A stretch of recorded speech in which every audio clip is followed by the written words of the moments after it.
and we could talk about that in a moment. But to finish the arc of this, so basically what ended up happening is that Hamas and Palestinian Islamic Jihad, because they are the ones holding the Israeli captives, because they control the armed forces, the bulk of the armed forces fighting against Israel, Soraya al-Quds from Islamic Jihad and Qassam brigades from Hamas.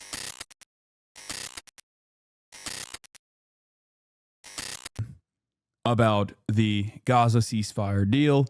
For those of you who don't know, Jeremy Scahill of Drop Site News is a brilliant investigative reporter. He's done a lot of reporting over the years, award-winning. And wait, hold on. I'm calling him right now. I don't know if he's on. But he was the one who actually broke the ceasefire proposal. And Jeremy, can you hear me? I gotcha. And he's here with us right now. Wow, you got the suit on today. I'm assuming you're doing a lot right now. So thank you so much for coming on to talk with our little corner of the internet. I'm always honored to be here. Hold on. All right, let me fix some of this stuff. So I hope you're doing all right. These are some interesting times. Yeah. In general, there is some. It seems some good news, even though I am still skeptical. And I actually wanted to talk to you about that directly because you have over these past 2 years of unlimited genocide with American support been one of the few reporters that has directly communicated, directly interviewed leadership of Hamas, leadership of the Houthis, the Ansar Allah movement, and have done amazing work in the field with this. And you actually interviewed the negotiating team, as far as I understand, or at least like the leadership in this last round of negotiations. So let's get right into it. This seems a little different. In your estimation, do you know why it seems a little different? Yeah, I mean, first of all, we're 2 years in to one of the greatest mass crimes in history. And, and I just want to say at the onset that, watching Palestinian reporters reporting today without their flak jackets on, the bulletproof Kevlar vests with the press logo on them, on the one hand, you feel this sense of relief, not just for the journalists, but for everyone that managed to survive.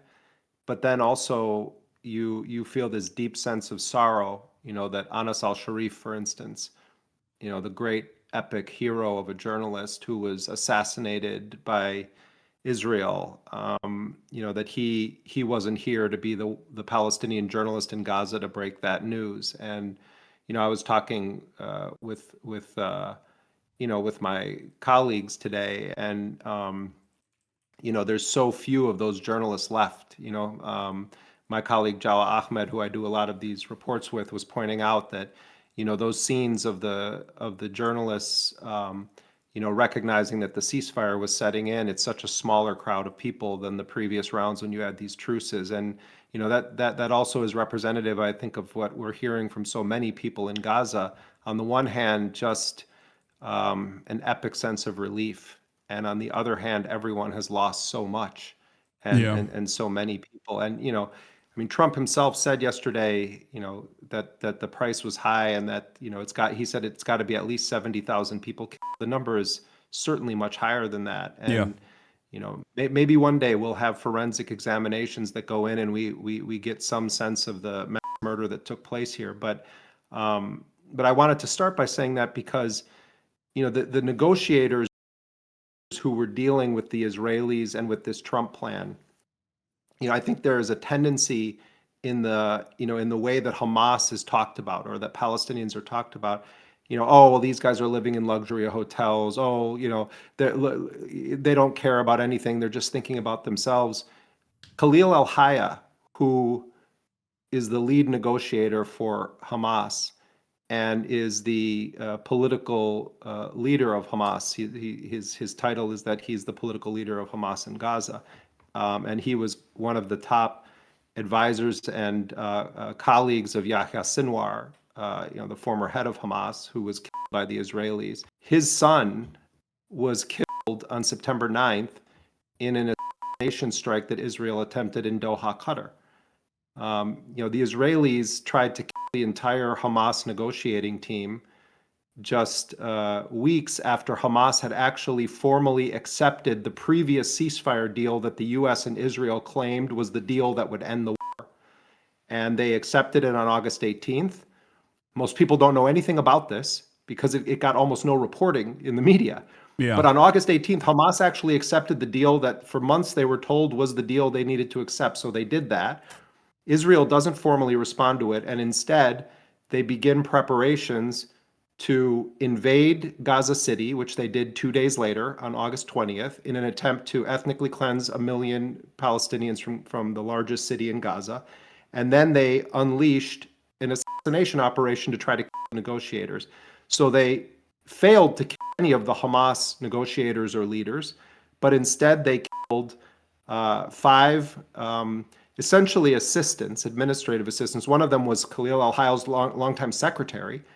And then there were 4 other, sort of junior assistants, and some of these guys that were I had met, before. And, these were essentially people that were carrying the bags for people, running to, errands. When I would do interviews, they sometimes would be the ones that would bring in coffee. That's who Israel killed in this strike. But they didn't just hit the administrator al-Haya. They hit his residence that he stays at when he's in Doha. It's not the Four Seasons Hotel. It's in the same compound where the offices were. And in that compound, when they hit it, was Khalil al-Haya's wife, his son, his daughter-in-law, and his grandchildren. They killed his son, and it's not the only son that he's lost. He had other sons of his were in Gaza. But they also wounded his wife, his daughter-in-law, and his grandchildren, and some of them are still in the hospital right now from that strike. Bassem Naim, another target in that strike, has lost multiple members of his direct family. I'm just giving this as an example to say that, Netanyahu hides in his bunker, when the Iranian defensive strikes took place in response to Israeli aggression against them. And Israel, for decades, has just been assassinating any Palestinian who is representing any Palestinian resistance movement. So the context of what we're going to talk about is that this delegation headed by Khalil al-Haya, who just had to bury his son, and right before he left for these negotiations, he very rarely does any kind of interviews. He sometimes will release statements. He gave a very brief interview on Egyptian television when he landed to engage in these negotiations in Sharm el-Sheikh, and he was asked about this assassination strike. And he said, he recognized that his son was killed. And he said, we are not people made of iron and stone. We also grieve. And then he said, but I don't believe that my son's life is worth more than any of the sons of Gaza. And he was saying it's in the spirit of the memory of all of these people who have died that I'm entering these negotiations. And he said that I hope that their lives lead us on a path to liberation in Jerusalem. That's what he said right before he goes into these negotiations. So then the Palestinians are facing this odious Trump plan, which on the one hand contains some aspects that were familiar to the Palestinians because they had already agreed to those terms a few weeks prior. Yeah. And these mostly related to the acute war, as it exists in Gaza, meaning exchange of captives. The resistance in Palestine, in Gaza, is holding 20 living Israelis, we understand, and 28 bodies of the deceased. There still was this full spectrum blockade against any life essentials entering the Gaza Strip. There was a need for a ceasefire, and there was the issue of the withdrawal of Israeli occupation forces. So those terms, I'm not saying they were all in the language that Hamas wanted, but those terms were all present in the 20-point Trump plan. Yeah. But then there's this whole other dimension to it that talks about Tony Blair and Trump running a new so-called peace board there where they would become the kind of viceroys of Gaza, and there's going to be all this investment. And Trump, when he announced it next to Netanyahu at the White House, was talking about how Israel had given up the most magnificent piece of real estate in the in the Middle East, talking about Gaza. And then there's stuff about disarmament and governance and, who's going to be in control. And so the Palestinians start talking amongst themselves. And one thing we've talked about on this show, because we have the space to do it, but it often doesn't get mentioned, is that Hamas made a decision long ago in this negotiating process that they weren't going to just make decisions on their own. So they bring together a wide cross-section, virtually almost every political party or faction in Palestine, not just Gaza, but in Palestine. They've invited them to take place in these discussions. Some of them have taken place in Beijing. Some of them have taken place in Turkey and in Doha. And there are people in these discussions who represent movements that are not politically aligned with Hamas on every issue. For instance, Mustafa Barghouti, who is the head of the Palestinian National Initiative. He doesn't control an armed force. He's a man that believes in dialogue with the West. He's been a ferocious supporter of the right of Palestinian self-defense, but he's no member of the Hamas political bureau. He's been in these meetings.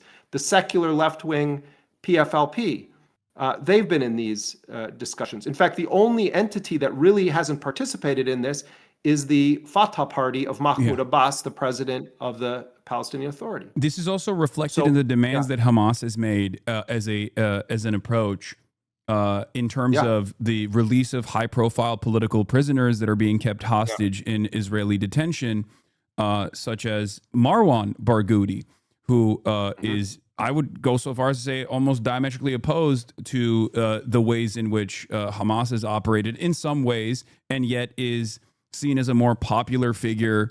I don't know what his current opinions are. Obviously, things have changed quite a bit, but he was a fierce advocate for a two-state solution at the time of his apprehension, and had always tried to work within even Israeli groups and whatnot. And Marwan Barghouti is a more popular figure than Abbas, who is very unpopular. I believe last polling I saw was putting him at 7% as opposed to Hamas at 32%. And this is Palestinians both in the West Bank and also in the Gaza Strip.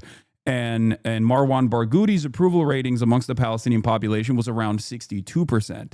So the very fact that they were committed to the release of a high-profile prisoner, a high-profile Palestinian prisoner that would be a uniting figure that would actually overthrow any sort of leadership that Hamas could potentially have in the political future of Palestinians, implies that their first priority, first and foremost, is always the emancipatory needs of the Palestinians and a need for sovereignty for the Palestinians, rather than the cynical approach that Israel has consistently taken in this, where they assumed, perhaps falsely, that Hamas is only invested in maintaining its grip of power and simply making themselves a more popular unit that can just dominate the lives of Palestinians and then make money with real estate deals or whatever as they go live in mansions in Doha, as they like to claim. Yeah, I mean, a couple of, to connect what you're saying to sort of where I was heading with this, and I want to talk about what you said about Marwan Barghouti in a second, because I think it's important, because as I understand it right now, as you and I are speaking,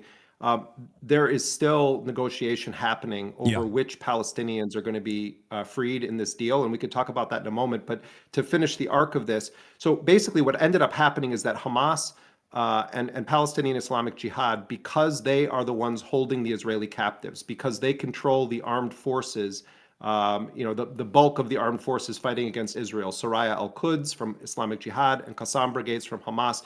What they decided, the way that they threaded the needle in responding to Trump, was they said, we can negotiate an end to this war because we're the combatants in this war and we hold the prisoners of war. But all these other issues, we have to defer those because that requires all Palestinians having a voice, because it cuts to the heart of the Palestinian struggle for self-determination. So that was the response that they gave to Trump. They didn't reject anything. It was very brilliant how they did it. Trump responds positively to it, does his post on Truth Social, and then that's the context for how these negotiations go. The negotiations we're going to talk about these issues related directly to the war, and Hamas has said we're going to defer these other ones. Trump accepted that framework at least to make this deal around the captives. My understanding from sources is that they're now saying they want to immediately, after the captives are exchanged, immediately go into those other negotiations. So that's going to be a whole other battle, and it's a very dangerous situation for the Palestinians, and there's going to be a lot of dirty stuff going down there. The issue of the Palestinian about. My understanding is that there are upwards of 15,000 Palestinians currently now in Israeli hands. There's officially 11,000 that are in prisons or jails or administrative detention, and it's Whoa. oh, wait, I You lost just for a got cut second. out for a second. You said administrative detention Yeah. is the last So, word you. and but then there are others that are held in a kind of non-registered manner, and there are, the last estimate I got from the resistance was that they believe that there were more than 4,000 Palestinians who have been snatched from Gaza Yeah. since October 7th. And now some of those are definitely Nukba fighters or other, the elite unit of Qassam that led the October 7th attacks. Yeah. Some of them are other fighters. But a lot of them, and probably the majority of them, are Palestinians who were kidnapped by Israel, taken hostage explicitly for the purpose of doing these kinds of deals, exchange deals. Doctors, So nurses, teachers, people children, that they paraded as hundreds of children. yeah, people that they paraded as like these Nukba fighters. Because like in Israeli society, when that term is utilized, that's a reference to all Palestinian captives. They will openly state that every single Palestinian captive they have, regardless of their background, is a Nukba fighter.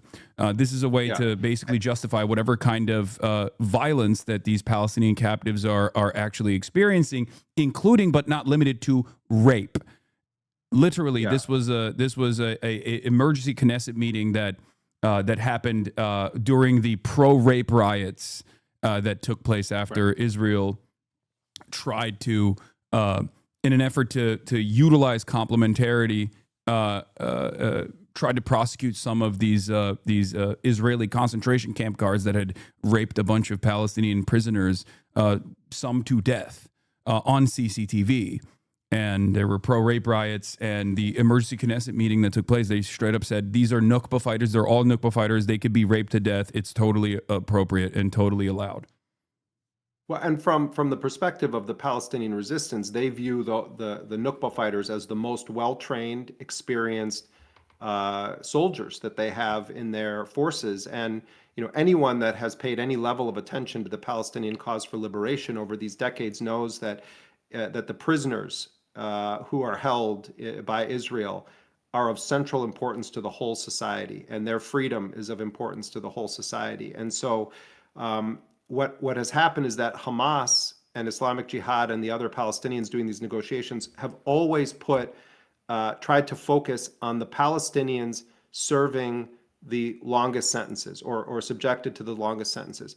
For instance, Abdullah Barghouti, who has been in prison for more than 2 decades, was a commander of the Qassam brigades in the occupied West Bank. He was sentenced to 5,200 years in prison, 67 life sentences. You have Ahmed Sadat, who is the Secretary General of the PFLP, who is, again, secular leftist, who's serving multiple life sentences. And then you have other Hamas figures, other figures that are unaffiliated but serving long sentences. They have their own way of prioritizing prisoners based on the sentences, and they made sure to not just have it be Hamas wants to get its people out. So Marwan Barghouti has always been number one on their list. I don't believe at all. I know that this is part of some of the narrative, is like that the reason Israel wants to keep Marwan Barghouti in prison is because he would be able to like crush Hamas in an election. I think in large part they're keeping him there because of what he represents to the Palestinian people. That's I think is more important than anything else. It's not about primarily about Hamas or Abbas or anything.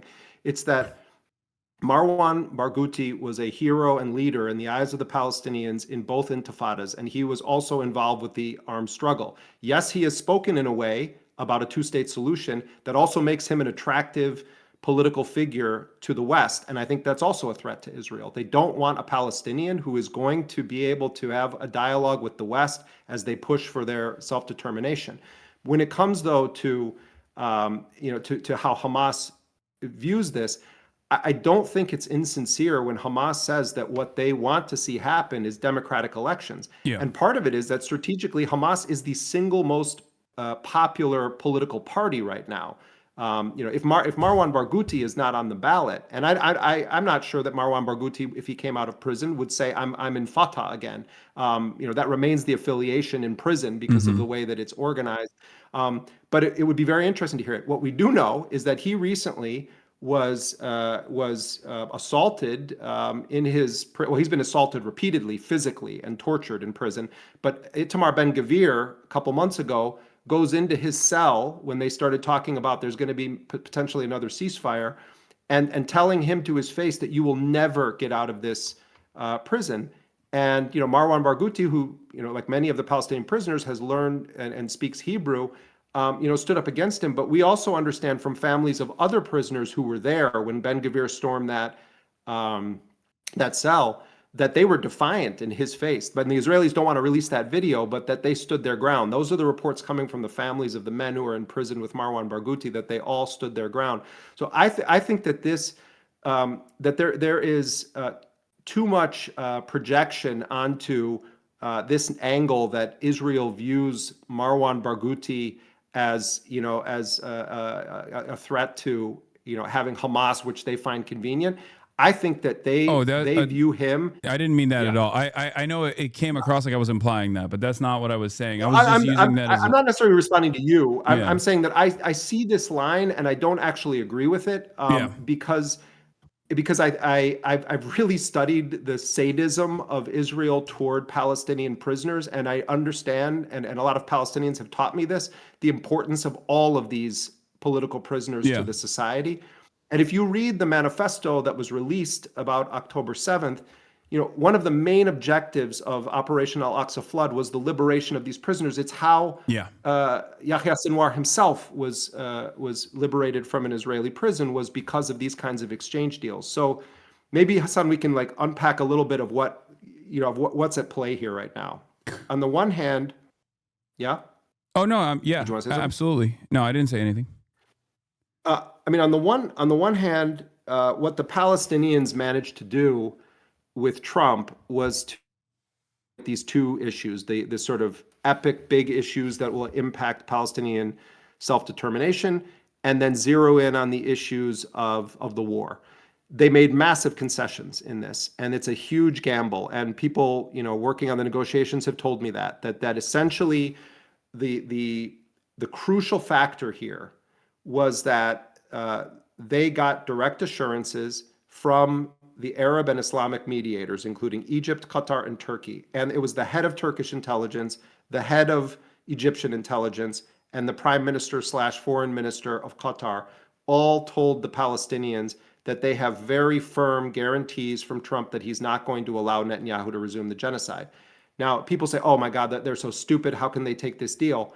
The alternative from their perspective was to fight, to continue the fight, which Israel has failed to militarily defeat the Palestinian resistance. These are guys wearing, sandals with homemade weapons, and Israel has failed after 2 years of mass murder, has failed to get them to wave the white flag, and they're not going to wave the white flag. So the alternative would have been continue that war, but this time with the Arab and Islamic countries who kind of got cucked by Trump when he rolled out his 20-point plan with Netanyahu, because they had showed them a different version of it. Yeah. And then they come out and they make this announcement. And the Arab countries said that, there's differences here, this wasn't, but they did it very diplomatically. But from the Palestinian negotiators' perspective, now they say, oh, we're going to reject this deal.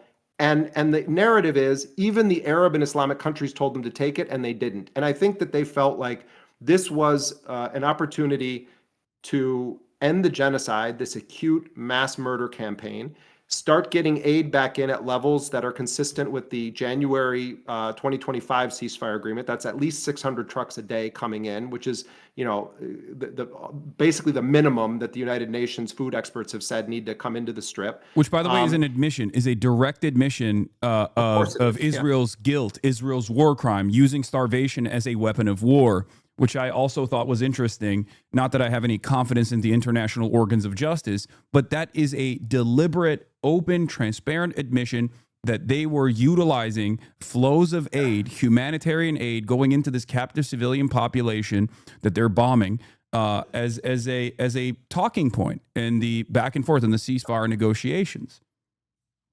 after denying it.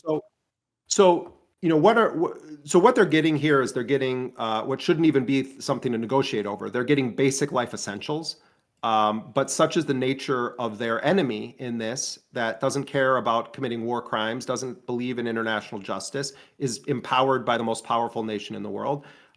So you have the aid coming back in. You are going to get a significant number of Palestinian prisoners freed, including 250 who are serving life sentences. But the Israelis are really fighting. They do not want Ahmed Sadat, Abdullah Barghouti, Marwan Barghouti, any of the most well-known Palestinian political prisoners to be freed. And it doesn't look good right now, Hasan, to tell you the truth. I mean, what I'm hearing is that it's not looking good. I think there's still hope in Palestine among these families that it's going to happen, but they're desperate also because they view this as the last chance to get their loved ones out of prison, who are widely viewed in Palestinian society as freedom fighters who are being imprisoned because they participated in the armed struggle against an apartheid occupation regime that wants to wipe them off the map. That is their perspective on who these men are that are in prison right now. And it goes beyond Marwan Barghouti. I mean, there's, like I told you, there's guys there that are sentenced to many, many life sentences, and they're being tortured routinely and regularly in these prisons. So they're getting a bunch of Palestinian prisoners freed. Yes, they're giving up what is their primary, almost exclusive, but not exclusive leverage that they have. The leverage that they do have remaining to them, as Mohammed al-Hindi mentioned to me, the chief political negotiator for Islamic Jihad, is the armed resistance, because they're not, the terms right now they're not disarming. They're not surrendering. They're not accepting exile. They have an agreement where the president of the United States is saying that there's going to be no more forced expulsion of Palestinians. He can't be trusted, of course, and they're aware of that, but that's where it is right now. They're reopening the Rafah border crossing, both directions. There are terms that were just published tonight. Al Jazeera Arabic, I'm not sure if you saw this because you were on the air, they obtained some of the specific terms of what was agreed to, and I'll read you a few of them. This is actually breaking news, and I think people watching this might find this interesting. But the agreement that Trump endorsed says the war will stop as soon as Hamas and Israel agree within 72 hours. Aid at the January 19th levels. Then it's stuff about the exchange of captives. But it says a mechanism will be established for exchanging information about the detainees between Hamas and Israel via mediators. An Egyptian delegation will be sent to the Offer checkpoint where prisoners are gathered to verify the names of those scheduled for release, the Palestinians. This is incredible what I'm about to read you right now. A joint operations room committee will be formed, including Egypt, Qatar, Turkey, the United States, Israel, and Hamas for follow-up. This is in terms of implementing the ceasefire. Hamas is going to send information on its captives. Israel is going to send information on the Palestinian captives. And then it says that Hamas in the Gaza Strip simultaneously will coordinate with the Red Cross to hand over the Israeli captives, and that all of them need to be handed over between Sunday and Monday at 6 a.m. local time, along with as many of the remains as possible. So what the Palestinians achieved from their perspective in this is that they didn't abandon their red lines, but what they gave up was something that they said they weren't going to, which was they weren't going to release all of the Israeli captives until they had a very clear timeline and a substantial progress toward a full Israeli withdrawal. You look at those maps, the Israelis are only pulling back a little bit from the sea. And then the second phase of their withdrawal, this is just a redeployment. The second phase of their withdrawal, though, Hasan, would be only once there's an international force in place and that there's a certification about demilitarization and disarmament. And then the third zone has this nebulous thing about a border zone, a buffer zone that's going to encircle the entirety of Gaza. And by the way, when I say that border crossing is going to be open with Egypt, that's the only gateway Palestinians ever have had to a world that Israel isn't in control of. Because it's their only gateway to Egypt. Everywhere else, you're in Israel's hands. Israel still will remain in control largely of that border crossing, but they have to agree to a mechanism where the EU and Egypt are involved with it. So they made a concession without which there wouldn't have been this deal. And they're taking an enormous risk, and they're putting a lot of currency on the fact that Arab and Islamic countries are sticking their necks out in a way and saying, we promise you Trump isn't going to let them do the genocide again. You can look at them and say, oh my God, they're foolish. Like anytime someone who doesn't have skin in the game, whose family members are not being murdered, whose son was not just killed and then they have to go sit in a room next to the Israelis in a negotiation, who says, oh, Hamas is making a mistake from the comfort of their computer somewhere. Like, Palestinians overwhelmingly want the genocide to stop. They were demanding the resistance make a deal. And what I hear from all Palestinians involved with this at a negotiating level is we got what we felt was the best deal that stops the genocide, preserves our rights to self-determination, doesn't give up any of our fundamental rights. And yes, we had to make concessions, but we're doing so now with an unprecedented level of involvement from Arab and Islamic countries. If they resume their genocide again, it's on all of those people. It's on all of these Islamic countries that they failed to stop it. Yeah. No, absolutely. Obviously, I'm not one of those people. I've been very critical. There have been some people who are like, "Oh, just keep up the fight. How dare you?" And it's like, yeah, when you're sitting at the comfort of your home in the Western world, it's very easy for you to speak on the death and destruction that befalls the entirety of the Palestinian population. But the calculation here that I was trying to comprehend, and I wanted to ask you more about this because you have been able to interview a lot of these people, is this a calculation born out of both the internal political pressures of broader Palestinian society and recognizing that this defensive attrition is far too costly, or are there actual real assurances coming from the American side that they're confident? Or is that confidence simply coming from the idea that there are a lot more eyeballs on this, an unprecedented amount of attention from the Western world as well, from Western populations? I think you put a pin on a bunch of things that are at play here. Certainly, there was just off the charts pressure on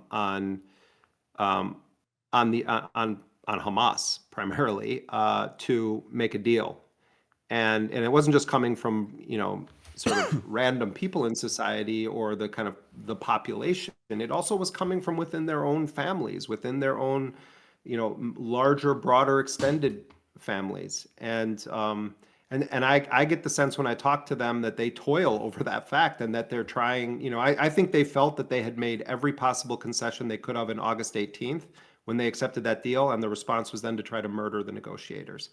So that definitely is a factor, that pressure.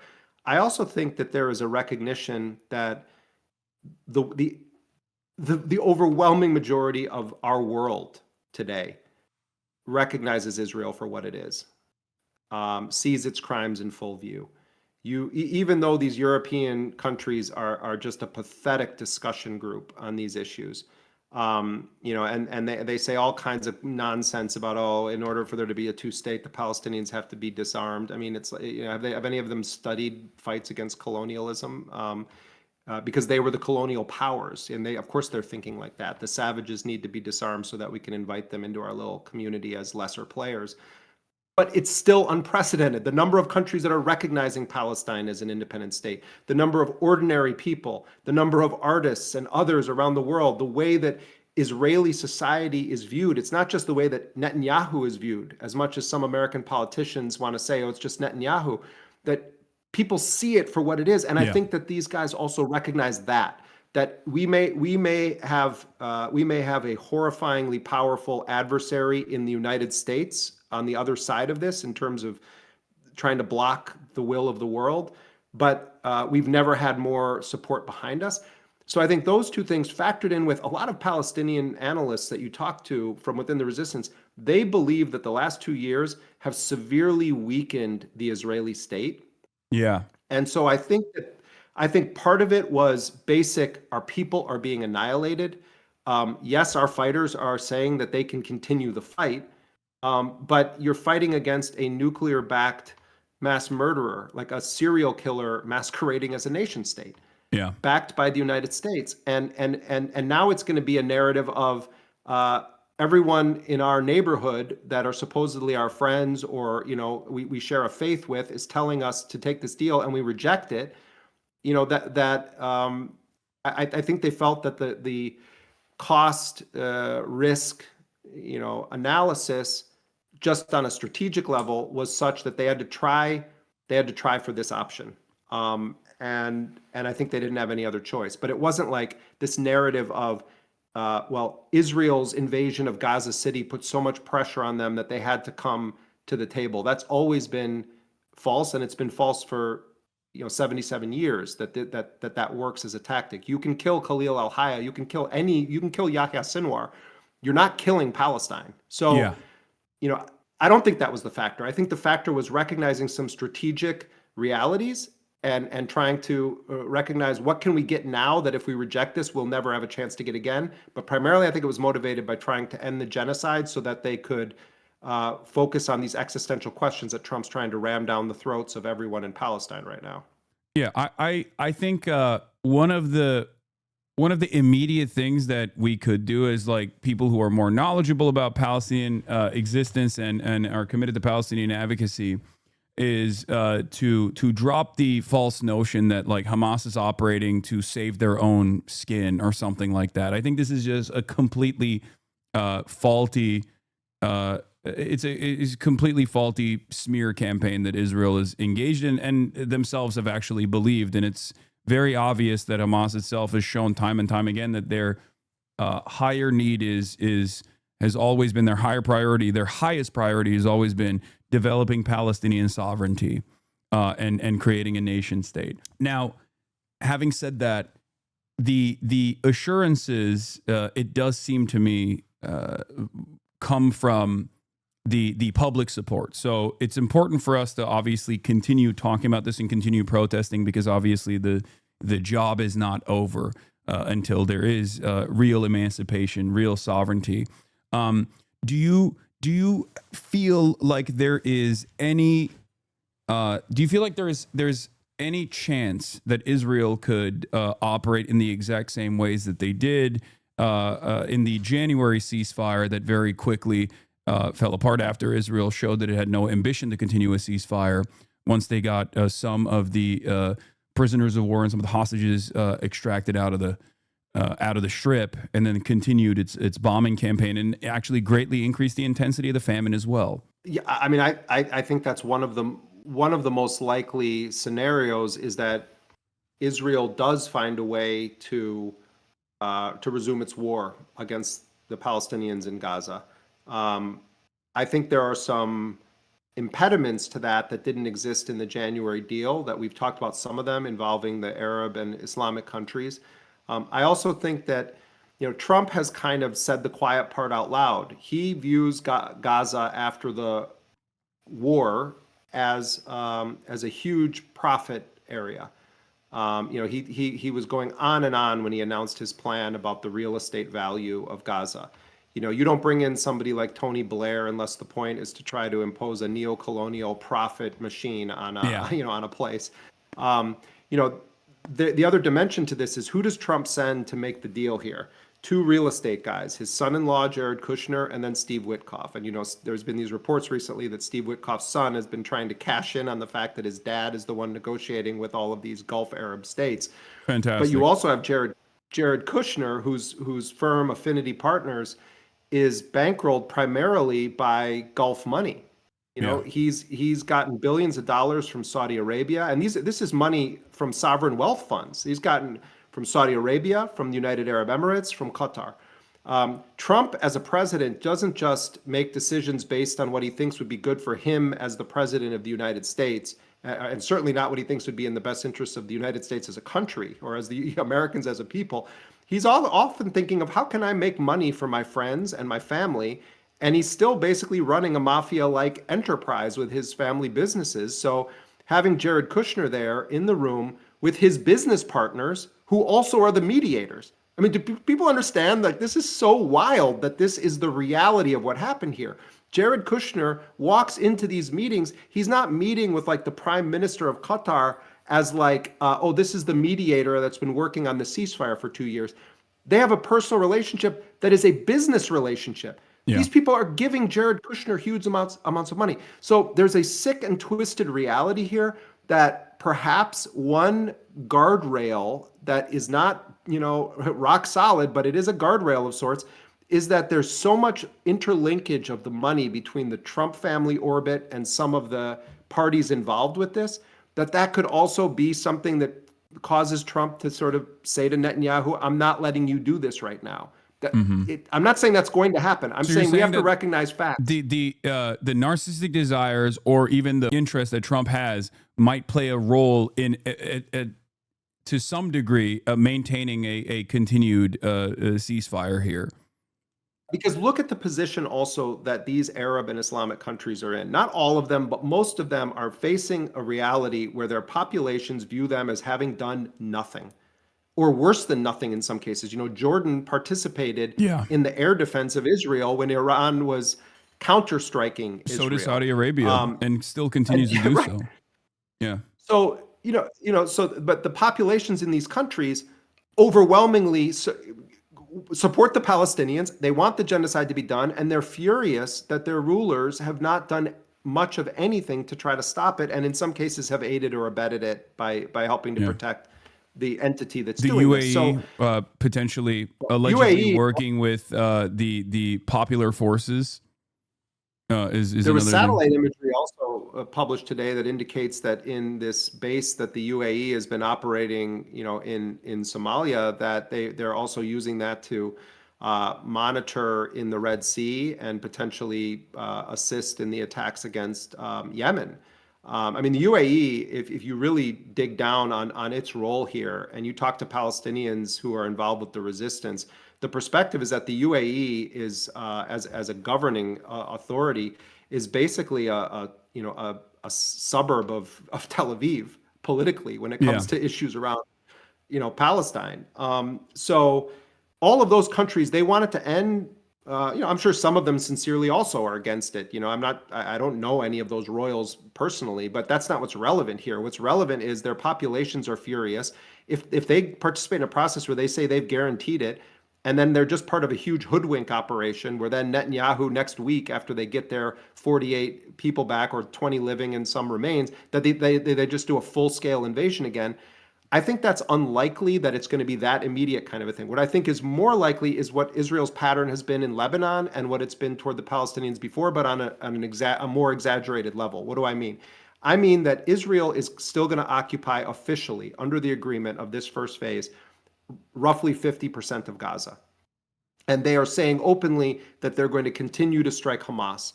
They are saying that Hamas has signed up to a deal for disarmament. Hamas did not make that agreement. They broke it into two. They only agreed to this part of it. But what we're going to see probably is constant Israeli strikes against quote unquote Hamas. Yeah. And how frequent those are going to be, how big they're going to be, we don't know at this point. But I think it seems pretty clear aid is going to come in.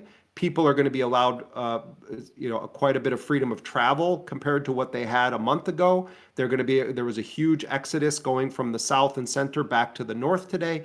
The Rafah is going to open. I think all these things will happen, and then you're going to have a kind of mowing the lawn, as Israel calls it, a kind of constant bombing somebody somewhere all the time.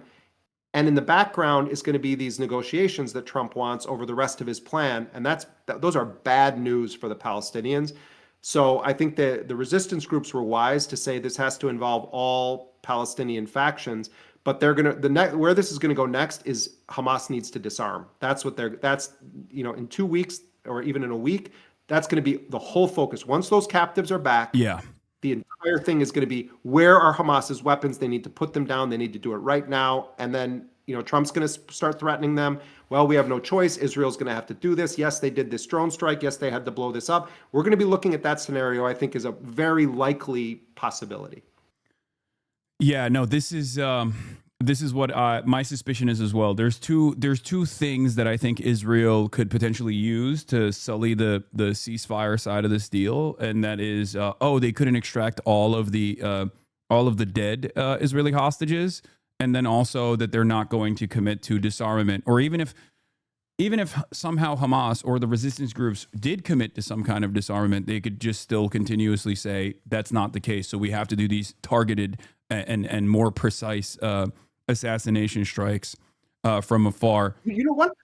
One wild. I'm glad you brought that up, because so earlier this week I interviewed Musa Abu Marzouk, who is he was an original member of Hamas. He was the first head of its political bureau. He remains a senior official. He was actually jailed in the United States. He was educated in America, lived for 15 years, has a PhD from the United States. Not unlike you, in a sense, was snatched in an airport at one point. Although you have an American passport and you were released, he was then taken and held for 2 years because he was on the terror watch list. And then eventually he was released and deported to Jordan.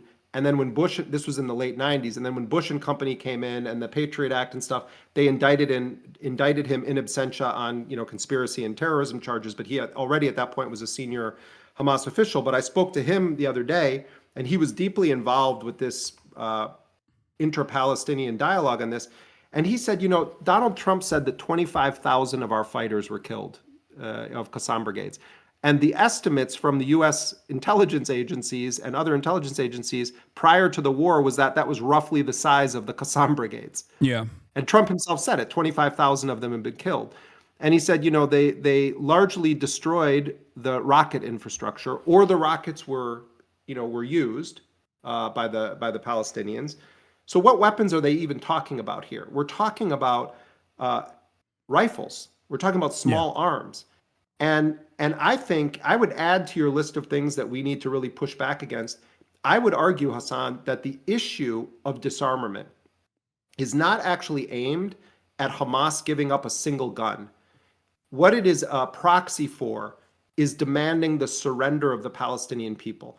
Because the weapons that they have available, the most dangerous weapon that the Palestinians have is their will to live, is their steadfastness.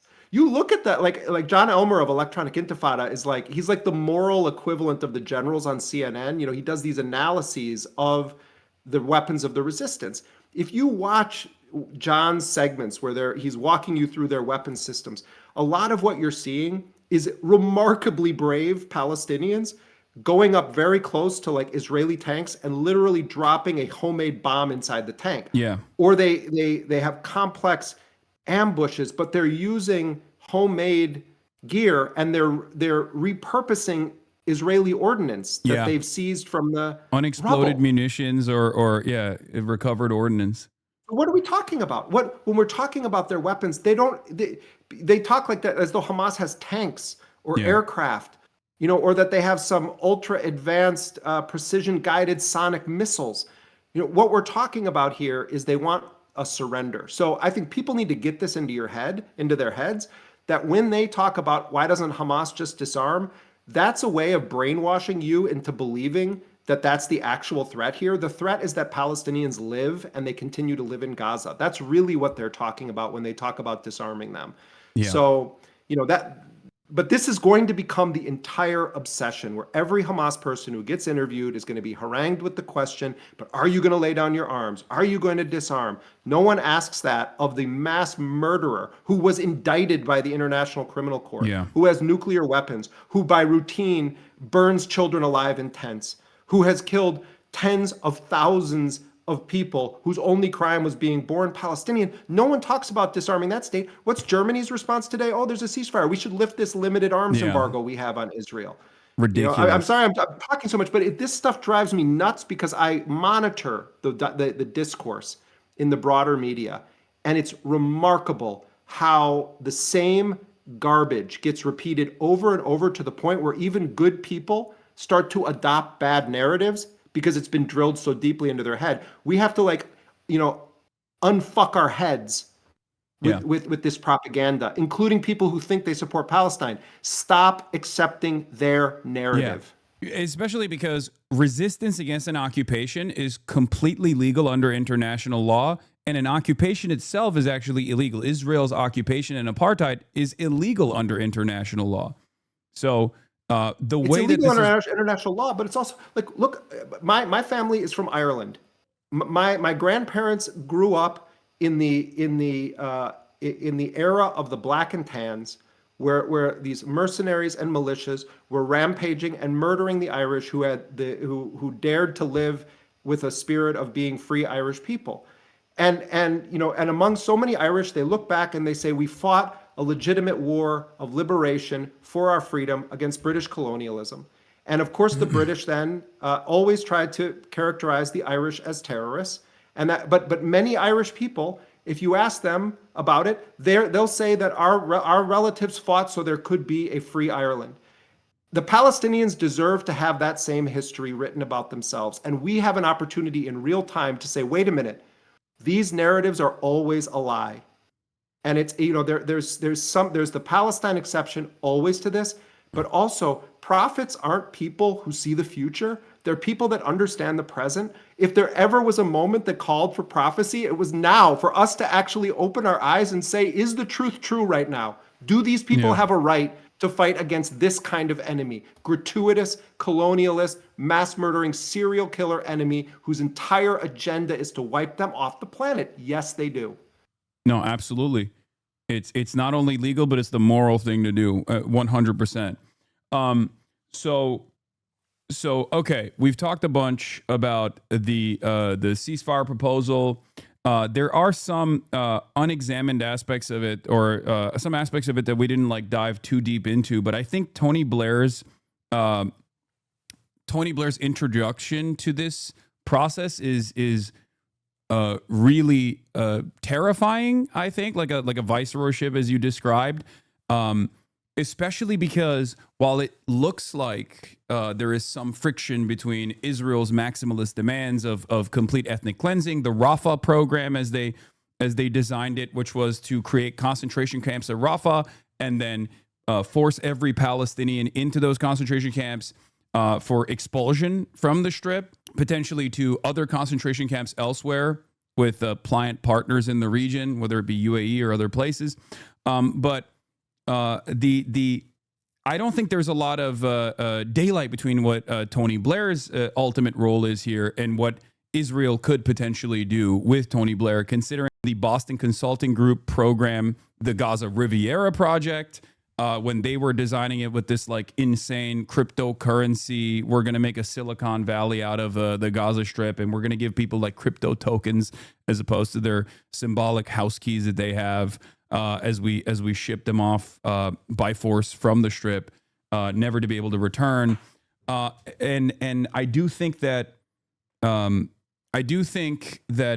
this deal, regardless of how Israel presents it as like not abiding by their maximalist positions, is still going to be a continuation of the apartheid structure and potentially ethnic cleansing as the ultimate goal here. Do you agree with that assessment? I think. Generally, I do. Yeah, I do. I think that I think part of how Israel views this, particularly as long as Trump is president, there are certain things they have to go along with right now that maybe Netanyahu didn't want or it didn't happen the way he did. But there's another level on which Trump is really saving Netanyahu. This war, quote unquote, was not going well. They weren't winning. They weren't recovering the rest of their captives. They were continuing to have soldiers dying.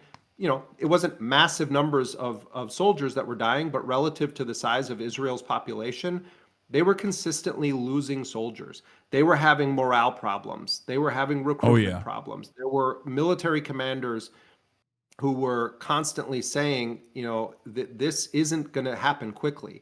So there's a level on which I think there's some relief on the part of Netanyahu on this. I think that there was a lot of emphasis placed on, is his coalition going to fall apart? I think that was a sideshow in a lot of ways. Also, public opinion polling in Israel across the spectrum, there was wide support for the agenda in Gaza anyway, among all kind of political outlooks, with the exception of a very small section of the Israeli left. But when I say small, I mean microscopic compared to the polling of 80+% supporting various aspects of this agenda. But it lives for another day. Their reputation is in tatters. It's lower than it's ever been.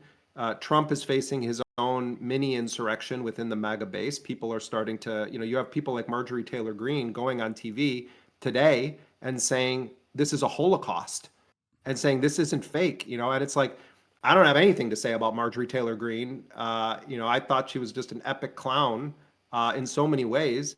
But what she's saying right now, but she was important in Trump world. When people like Marjorie Taylor Greene are out there saying this, I'm not saying, oh my God, I'm now going to embrace Marjorie Taylor Greene. I'm saying that if this is happening within his own base, and the discourse around Charlie Kirk, where and Charlie Kirk's assassination and all the questions that are being asked there, These are factors in Trump world. Trump is totally plugged into like the culture in that way. He's obsessed with it. That, all of these things are coming together to mean that, there's a sense in which Trump is thinking domestically. Trump is kind of saving Netanyahu in a sense. And from Netanyahu's perspective, he gets all the Israeli captives back. They're gonna remain in Gaza. He can fight another day. The same way the Palestinians have to deal with the whole, deal with Trump's plan, so does Netanyahu. I think Netanyahu's confident that people's attention's going to wane, certain things aren't going to be implementable, and that his agenda is going to carry on. And, the West Bank is going to be in the sniper scope of this murderous regime. It already is in an unprecedented way. It's largest displacement of the West Bank since 1967, cutting a line across it, dividing it south and north. Really heinous stuff is going on. So I would say that this is a pause that Netanyahu's people are taking in a kind of, for a number of reasons. But they're going to now kick into high gear and try to get everything they can out of this. Deploying an Arab force, that's what Trump is talking about. An international and Arab, international force is going to come in. Let's see. Well, they're going to be the ones that are going to go disarm the Qassam brigades. You're going to have what, Emirati troops going into tunnels to try to hunt down Qassam brigades. I mean, some of this stuff, it's like you wonder if they really thought it through. Yeah, but when but it's dangerous. That's part of the reason why. Because well, that's part of the reason why I've thought that I've reflected on this iteration of the ceasefire in a similar way to the first one, where it's more so it's not about a real ceasefire, but instead it's about managing the PR of this genocide as it maybe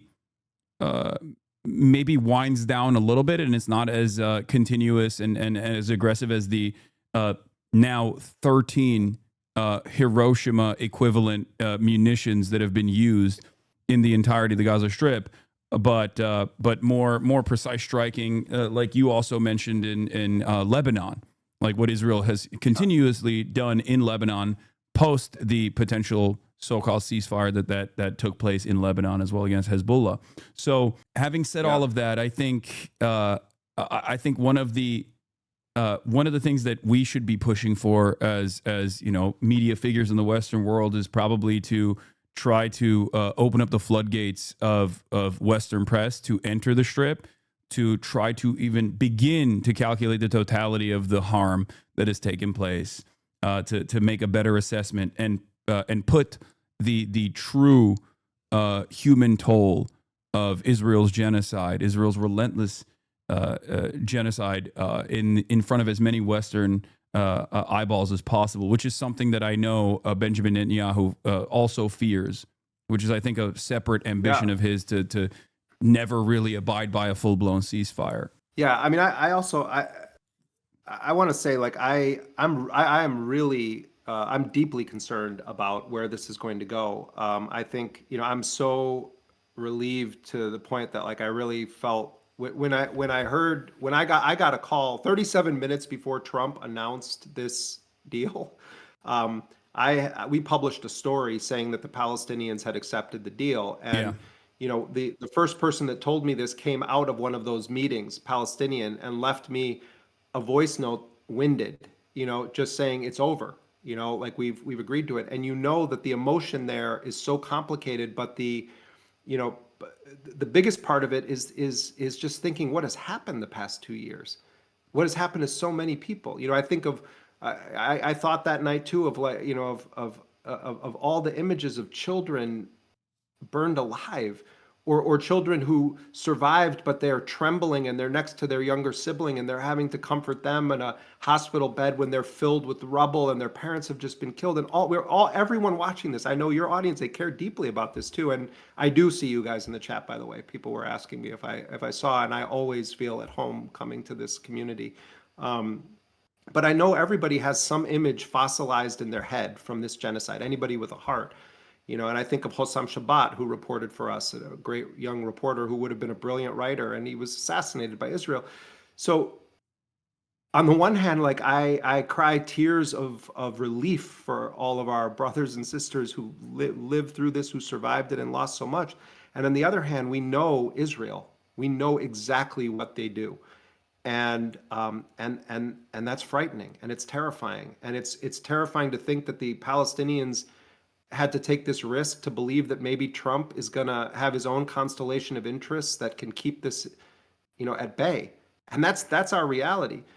Tony Blair, when he and Bush and others who were the architects of the Iraq War, what they thought they were going to do in Iraq was, erase the society and build up this neoliberal dream. And they deployed all of it's why they put L. Paul Bremer in, who cut his teeth under Henry Kissinger. They put him in, a neocon investment guy, risk insurance guy. They put him in there and he becomes the viceroy of Iraq.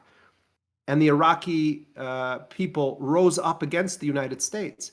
Yeah. And Iraq didn't go in the direction. It looked like it may have looked at times like they were winning. Oh, they killed, they captured Saddam Hussein. Oh, they destroyed the Ba'ath Party. But a different form of resistance rose up in Iraq. And Iraq is very much up for grabs. We don't know the direction it's going to go in. But one thing's for sure is that their neoliberal dreamland didn't happen. And they didn't win that war. They actually left in disgrace from Iraq. So, the two things I know to be true, indisputably, is that the Palestinians are never going to surrender. They're never going to surrender their will, their right, and there's a steadfastness that all of us should be in awe of among the Palestinian people. And the other thing that's true is that this entity that is trying to crush them is not going to give up. It's not going to give up unless it's confronted. And it's a shame and a stain on society that the only real confrontation of this apartheid regime that is happening from the very people that are being genocided right now. That the world stands by and thinks strongly worded statements are enough. And in our country, Hasan, in the United States, if we don't alter our political system, if we don't confront this rot at the core of it that has to do with the influence of this Israel on our politics, then we're not doing our job to actually stand in any sort of defense against what's happening to the Palestinian people. Because if the United States wasn't enabling it, it would crumble. Yeah, and obviously what goes around comes around as well. I mean, this is also a self-defense initiative as well for the future of American democracy, in theory. So there is that aspect of it as well. This level of control, this level of foreign control, obviously, I think is very frustrating for many Americans. Not that they take the initiative, or not that we even have the networks of pressure that maybe some other countries have, such as Italy. Because I have been a little disappointed, to say the least, about a lack of movement from what remains of the labor movement in this country, while feeling emboldened by the general strikes that's taken place in Italy, and that started off with like an edge, a much smaller independent union that gave the confidence to much larger unions to also take action and to implement a general strike, no matter what the cost is. And I think it's important that we keep pushing to the best of our ability, rid ourselves of the networks of influence and lobbying that has basically entangled the entirety of American consciousness and American media and American politics in this very negative fashion. Yeah, I mean, I agree with you, and I would also add about the journalism industry. I believe that the core principles of good journalism, that you have your facts straight, that you actually do due diligence. I mean, just to give you one example, we knew that this deal had been reached, but I only had one source on it, and I didn't publish that story. I was sitting there pulling my hair out because I was starting to see stuff online about it, but I had it cold and I knew my source was right. But I believe that you need to get a second source. So we waited. We sat for almost 90 minutes, and I was calling every single person I knew. The second we got a second source confirming that the Palestinians had agreed to it, we published that story on DropSite. But I'm giving that as one example because I think that this narrative that somehow journalists have to pretend as though sometimes the truth isn't true, that you have to act like, well, there's the Israeli way of viewing this, and then there's the other side. I don't buy that at all. And I don't think that most people, I think people are smart enough to understand that there is no such thing as objectivity in journalism. What matters is, are your facts straight? Are you being transparent about what you actually believe when you say something? Are you delineating between opinion and fact? And are you giving people information that they can use to make informed decisions? So many journalists, they understand clearly what's happening, and they're either working at companies where they'll get fired if they say it, or they're going to, or they, so they're quiet about it because they want to keep their jobs, or they've bought into this lie as a way of kind of inoculating themselves from having a conscience, where it's like, well, our job is just to say he said this and she said that. This is nonsense. It's also That's not bullshit. journalism. It's whitewashing. They don't even they place a higher value on Israeli sources, consistently refuse to either even acknowledge Palestinian sources, or when reflecting on Palestinian sources, they oftentimes associate that information in a negative way, where they'll slant it as like the Hamas-run health ministry, even though time and time again it has been proven that Israel is an unreliable narrator of the events that have unfolded, making the media actually look foolish and silly, making people actually lose even more confidence in the credibility of mainstream and legacy press in general at a time when they're the most needed, right? And as opposed to the Palestinian side that has been incredibly calculated and also incredibly truthful, and has even undercounted in an effort to be obviously with all the logistical hurdles as well, but in an effort to be as transparent and as truthful as possible in terms of like the totality of the human casualties. You about also to back up to what you made a good point before that I forgot to kind of emphasize, but you were talking about journalists going in, to Gaza, and I think it's very important that as many reporters and journalists as possible be able to come into Gaza, but it should be done recognizing that you are walking on the land of a people that have just endured a genocide, whose loved ones' remains have not been recovered, and where a record number of our colleagues have been murdered in a hunting campaign against Palestinian journalists by Israel with the support of the United States and other countries. And many of the journalists and many of the news outlets that would deploy their journalists there were part of the narrative, the pyramid of lies that were built around to dehumanize Palestinians. Yeah. And they also have the blood of our colleagues on their hands for refusing to embrace our Palestinian colleagues when Israel banned all other reporters from coming in. It's not just that the people that are silent when Anas al-Sharif is assassinated, the most important journalistic hero of our lifetime, when Hossam Shabbat is assassinated, when Hassan Islaya is assassinated, directly targeted in a tent. He knew that they were going to kill him. It's not just the people that are silent, don't know the names of the journalists, won't ever mention that our colleagues are being killed. It's also that these news organizations had an opportunity when Netanyahu locked the place down and said no other journalists in, to hire Palestinian journalists. One of the things I'm most proud of that we've done at Dropsite is that we believe in hiring Palestinian reporters in Gaza to report on the genocide. And you know what? Some of the reporters that we've worked with, they didn't have much training in journalism. Some journalism school, others were accidental journalists. Some of them, like our great Abu Bakr Abed, started off being a sports journalist and then ended up having to cover his own genocide. But it's one of the most rewarding experiences of all of our lives, the small team of people that run Dropsite, to be able to work with those Palestinian journalists. Abdul Qadir Sabah is someone whose name a lot of people may not know. He's one of the main reporters now for Dropsite in Gaza. He remained in the north of Gaza for so long, and he's been producing incredible video footage. So many of the videographers were murdered by Israel, and he has continued to do it. People should look at his reports for Dropsite. One of our reporters has 5 children. She was almost killed, and by accident one night happened to sleep in an area of the house the rubble that they were staying in because it was cold and they wanted to move their kids to another location, and it got bombed, and the wall that in the room where they normally slept collapsed, and they would have been killed. We hear those stories from our reporters. But the point I'm making is, you invest in them and you share with them. Here's what I know from my life as a journalist.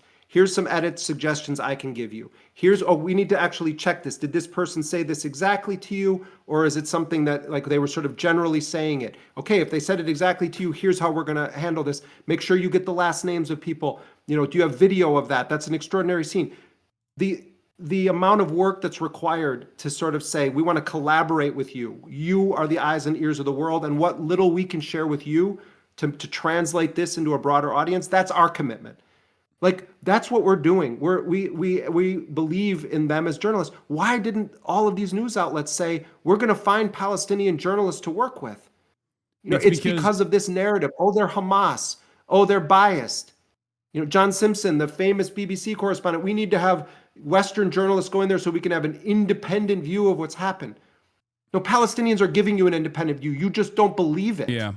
No, the reason why I mentioned the Western press and humanitarian organizations entering the Gaza Strip is because, unfortunately, as it stands, a big part of the inability for large swaths of the Western population coming to the full recognition of this the genocide stems from the fact that at its base, they do not value Palestinian lives as human beings. It sounds insane to say, but that is obviously the truth. And it's reflected in their coverage. It's reflected in the way that it's reflected in the way that even like people who consider themselves to be pro-Palestinian view these events, where there is an air of collateralization for all of the lives lost. They do not, even when Barack Obama yesterday was talking about like Israelis, families who are in mourning and Palestinian people in general, like there is this asymmetry to the violence and who is the overwhelming recipient of said violence as opposed to those who are perpetrating it, and that is the reason why I say like it's a way to broaden people's perspectives by in a way that's not dissimilar to like Doctors Without Borders, for example, get people from the West directly into these areas so that there's like broader coverage and broader access in general. Yeah. I mean, I think, look, I as many forensic experts as we can get into Gaza to start. First of all, the most urgent need is the food, medical supplies, reconstruction, rebuilding of things. But if we're talking about sort of these other tracks that you and I have kind of talked about a bit tonight, of course, it's important to have journalists go in, but also war crimes investigators need to be examining the extent of killing that happened of Palestinian people. This must be exposed, and I think we're, if it's done properly, that we're going to see a death count magnitudes greater than what we've been than the official numbers, which went through a pretty rigorous validation process by the Palestinian health authorities, even as their own medical facilities were being systematically wiped out. I also want to say that as Israeli forces reposition right now, they're burning down and blowing up a lot of Palestinian houses and infrastructure on their way out or on their way to their pullback lines. And I'm sure you have other things you're going to move on and talk about tonight, but today. But one of the last things I want to say is just that I think that this period now requires more vigilance than almost any point of the past 2 years, because the Palestinian liberation struggle is hitting a crossroad right now. And the momentum has never been more on the side of the Palestinian people and more against the colonial settler project. And so if anybody, all of us feel relief if the bombs stop, or even, if the bombs reduce, like, I mean, anything that gives people a chance to live right now, I'm in favor of it. But at the same time, the war of extermination is not over. Netanyahu they're taking a slightly unexpected course right now, but don't for 1 second think that it's over. Yeah. Now is not the time to sleep on this. It's the time to become more engaged. And there must be continued pressure applied in this situation, because I think like symbolic gestures of conditional Palestinian statehood, recognition from Western Western countries is a direct response to that pressure, because they are trying to release a pressure valve. They're trying to create a pressure valve so that they it gets ahead of all of the mass mobilization and discontent. And Look, can I ask you a question? yeah, of course. I know it's a cliche. I always ask you questions about Turkey, but I'm quite interested in your take on this. So my understanding from Palestinian negotiators was that when the head of Turkish intelligence, became directly involved, that this was pretty unprecedented, and that it was the head of Turkish intelligence and the head of Egyptian intelligence that were really the main guys telling the Palestinians that they have to take this deal, that this is their best strategic moment, but also saying, and I think part of it was leveraging what is this complicated but closening relationship between Erdogan and Trump. They have their separate spheres Yeah. of interest, but there is this alliance, and I think Erdogan recognizes an opportunity for his power structure to have this good relationship with Trump, and Trump credited him as being the defining factor in getting Hamas to agree to this. I don't think that's literally true, but there's a dimension of truth to it that is very real. So I'm wondering what you see as Turkey's position in this, and this move where they came out of the gates and just took a very central role in closing this deal. I think Turkey is positioning itself as one of the most consequential geopolitical players in the region, alongside Israel, in terms of Western influence, in terms of Western imperialism. I think they gave, in the eyes of the American foreign policy apparatus, I think the actions in Syria, overthrowing Assad swiftly with the Free Syrian Army, alongside HTS, was seen as a major gift to the West, a major gift to Israel's ambitions as well. That much is clear, it seems, as Israel continued its incursion into further and further Syrian territory. And I think there are the two major players in the region right now that are incredibly valuable from an American foreign policy perspective is Turkey and Israel, and they're a little bit at odds with one another.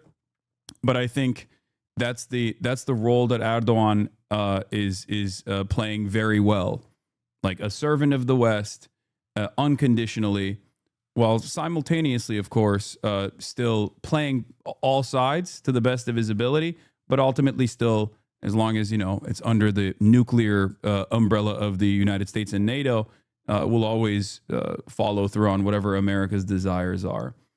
That's, I think, why it's more important that I guess the Turkish intelligence played a role in speaking directly to the Palestinian resistance leadership. There's also obviously people within that structure that have spent a good deal of time developing relationships, playing roles in the negotiations process, even in terms of like the hostage release agreements that have taken place in the past, including, I think, the release of Yahya Sinwar.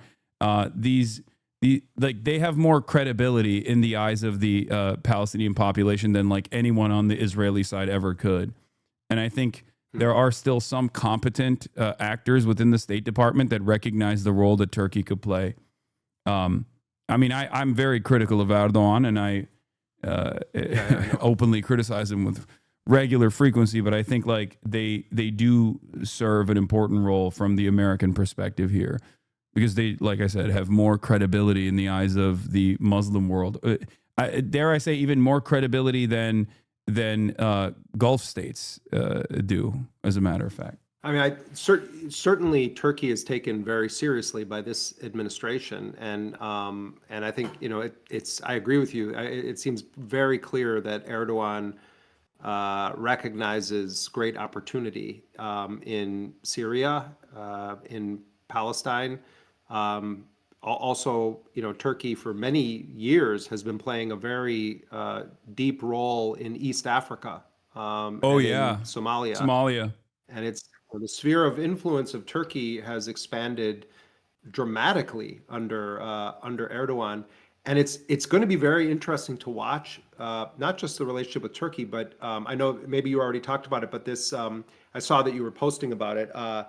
the Qataris signing this deal to have, a training facility within a U.S. military base, which there's a handful of countries in the world that have these kinds of arrangements where, their personnel are deployed and inside of an American military base. But it's like Germany, Italy, the Netherlands, strangely Singapore, and now Qatar. And Qatar just had this rather unprecedented security agreement with the United States that reads very similar to the Article 5 clause in the NATO Charter, where the United States and Qatar signed this joint defense pact.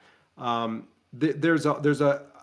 my mind, there's also a question of how much are these countries making arrangements with Trump versus the United States government? And like what's going to happen when Trump isn't president again? It's going to be very interesting to see what happens with this kind of coalition that Trump is building around his personal interests and sort of U.S. government interests. It's a really uncharted territory we're entering. I don't know. I think there's a direct line from Barack Obama all the way to Trump 1 and then Joe Biden and Trump 2 when it comes to American foreign policy. Maybe I'm a little bit more I don't know. Maybe I'm a little bit more skeptical, but I don't think that there would be a dramatic shift in foreign policy if Donald Trump were ever to leave office to begin with, because there's also that alternative as well. Yeah, don't get me wrong. I agree. I totally agree with you. Not in foreign policy. I'm more talking about the constellation of individual players, because Trump does his Trump of Arabia thing. He's marveling at the marble and all of their, they don't have to have elections and all that stuff. And, he's transactional. He develops all these relationships. I'm saying, I wonder how many deals these guys made and what's going to happen then when it's like Trump's not there. I mean, in terms of policy, of course, I agree with you. Yeah, but I'm saying we're in a think, weird situation where it's like gangsters. I think the military industrial complex and the leadership there that play a very important role in designing this stuff, I think they like Donald Trump a lot more than they let on. They don't like the instability and the chaos. They don't like the domestic affairs. They might hate his foreign trade policies, right?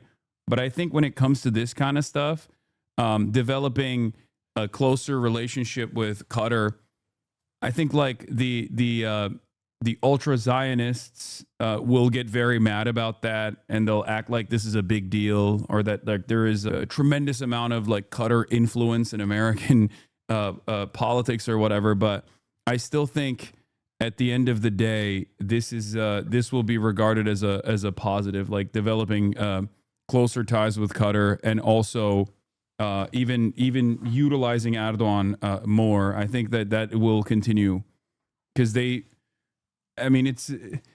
don't know where we go from here. I feel like the way I describe it is like the last time Israel was not in the driver's seat in terms of our Middle Eastern policy was, I guess, to a certain degree under the Obama administration with the JCPOA. And then after that, when Trump 1 happened, we just gave all control. And now Israel just completely drives the car, steers the car. So I don't know if we'll ever turn away from that in future leadership. But maybe you disagree with me on that. I don't know. But I do think that like Israel always played a major advisory role in our Middle Eastern affairs. But I think Trump 1 was Trump 1 actually took the advisory role away and directly made them run the Middle Eastern, run all of our Middle Eastern affairs. No, I think that's generally accurate. I'm more making a point about the nature of Trump's business dealings that he's making with all these people behind the scenes. But in terms of the architecture of American policy and history, obviously, I mean, it's remarkable the influence that that Israel has over certainly U.S. politics, U.S. politicians, both political parties in this country, but also just the foreign policy agenda. I mean, I think that some of Trump's advisors have, going back to the discussion about, why Trump might be willing to push Israel on some things right now. I also feel like Trump realizes this is just an impediment to other things that he wants to get done. It's not just about like, oh, he wanted the Nobel Peace Prize. I think it's also just annoying him right now. That it's like, and he wants to be like, oh, I made the peace deal. He keeps talking about himself as though it's like he's Pharaoh or something. And it's like, that he's one of these epic figures of history. He's 3,000 years. No one's been able to solve this. I think that's true. But at the end of the day, the difference between Trump and Biden, or Trump and most U.S. presidents is most U.S. presidents have been committed Zionists. And there's an ideology and an ideological commitment, no one more than Joe Biden. Although kind of Biden was sort of like a Yeltsin figure in the White House because he was just barely alive and they were pretending he was. But, if you look at his 50 Yeah, that was plus more so years Brett in American McGurk, I think. yeah, and these are committed Zionists, Anthony. They're ideological. Trump is transactional, and I don't think particularly cares one way or the other really about these things. I don't think he's ideologically a Zionist. I think that he has essentially assigned this aspect of foreign policy completely to the Zionists in his inner circle. And I don't, so I don't know, on one level, Trump could be much more dangerous because of that, because he's just willing to say it doesn't really matter. On another level, Biden should go down as the butcher of Gaza for this stuff. I mean, there were so many moments at which Biden could have stopped this, and his administration was built around that belief that you go all in for Israel, and there was an ideological commitment. Yeah. And so they both kind of end up in the same place because the Zionist interest is controlling it, but Trump is, I don't see Trump as ideological, whereas Biden was a militant ideologue for Israel. Yeah, that's part of the reason why. I mean, I'm not going to put a lot of confidence in the leadership of any Gulf nation state, but that's part of the reason why I kept reiterating that this like $400 million fight of Air Force One plane that they're gifting to Donald Trump directly is not necessarily a bad thing if it actually softens Trump's approach to at least like a more diverse group of individuals that are speaking directly to him and trying to maybe limit the trajectory that Israel is on. So I think it's not bad necessarily. We'll see. I mean, at the end of the day, it's not hard to predict Israel's actions because the whole point of the project is to erase Palestinians and to take all of the land of Palestinians. The question is what is the battle going to look like in this next phase? But I mean, let's hope that this lasts. Let's hope that Palestinians remain on their land and that actually are able to rebuild it with Palestinian self-determination at the center, because that's certainly not the official agenda right now. And it's why all of us, no matter what our role is in society, have to take some part of every part of our day and put it toward standing up for the self-determination of the Palestinian people. Yeah. All right. Thank you so much, Jeremy. By the way, dropsitenews.com/Hasan for 20% off your Dropsite subscription. Incredibly important that we continue funding great journalism that you guys are committed to. It's been an honor to have you on as always. My favorite guest for sure, by far. Don't tell that to Ryan. I mean, I won't tell Ryan. But you're like your crew of people. I know I've gotten so many cool messages from like the people that are in your chat, and one thing I want to share with this community of people is like the last time I was on, we had such a spike in the number of people that paid for subscriptions to Dropsite that came directly from this community of people. And it was like my colleagues and the team of people that we work with were like blown away by it because it was like just all of a sudden this spike. And, for people that don't know this, we don't have any paywall. Everything we do is not paywall protected. And we want it to be free for everybody. Particularly, we want the reporting from Palestine to be available to as many people as possible. But those people who have the few bucks to go toward subscription, and you do it voluntarily, you're making it possible for us to keep that commitment to have no paywall. So I really, I sometimes get heat for coming on this show, and I really don't care. Because who's giving you heat? Name names.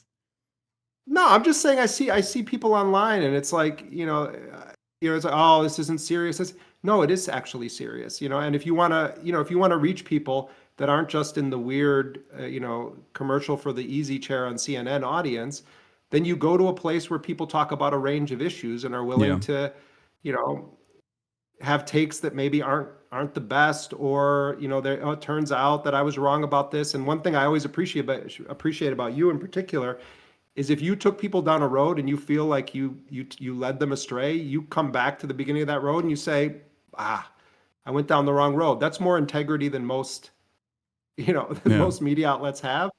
And actually, having had direct interaction with people that watch this stream, you have some of the most like sincere, caring people that I've encountered in that toxic sphere that is social media. So I'll always come back here, man. Of course. And it's wonderful to have you here. Thank you so much, Jeremy. All right. Appreciate you, Hasan. And All right. appreciate everybody else too. Take care. All right. Bye. That was Jeremy Scahill,